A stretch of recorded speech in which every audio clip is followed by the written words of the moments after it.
তোমরা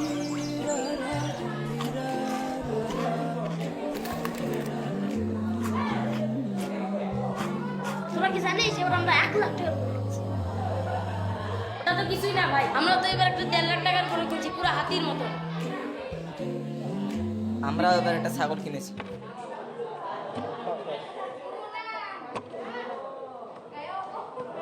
ছাগল ছাগল দিয়ে আবার কুরবানি হয় নাকি? সময় হয়ে গেছে, চল আবার ক্লাসে যাই। জানি আসসালামু আলাইকুম। ওয়ালাইকুম আসসালাম। আরে টিফিনটা শেষ, ক্লাসে যাই। তোমার ইংরেজি পড়া মানে স্যার মারে কিনা? জারিফ, তোরা এবার কত টাকা কিনবি? গরুর দাম দিয়ে কি এমন যায় আসে?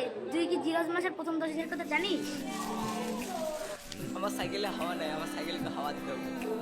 হ্যাঁ, হাদিস আছে এই 10 দিন বছরের সবচেয়ে গুরুত্বপূর্ণ 10 দিন। হ্যাঁ, এই 10 দিন রোজা করা, জিকির করা, আমল করা আমার কাছে অন্যান্য দিক থেকে অনেক প্রিয়। হ্যাঁ, সেজন্য তো আমি 10 দিন রোজা রেখেছিলাম। এ ভাই, কুরবানিতে যে যত বেশি গোশত খাবে তার তত বেশি সওয়াব। আরে দূর, যত বড় গরু তত বেশি সওয়াব। ভাই, তোমরা এই হাদিস কোথায় পেয়েছো? সবাই চুপ, সবাই চুপ, আমাদের হুজুর আইছে রে, আমাদের ক্লাস নিবে। এ ভাই, তুই হাদিসের পণ্ডিত হয়ে গেছিস নাকি? চুপ কর, তুই বেশি বুঝিস। না ভাই, তোরে সব কিছু বুঝিস, আমরা কিছু বুঝি না। এই কথাটা তো আমি হুজুরের কাছে শুনছি, যে যত বেশি গোস্ত খায় তার তত বেশি সওয়াব। হুজুর বললে তো হাদিস হয়ে যায় না।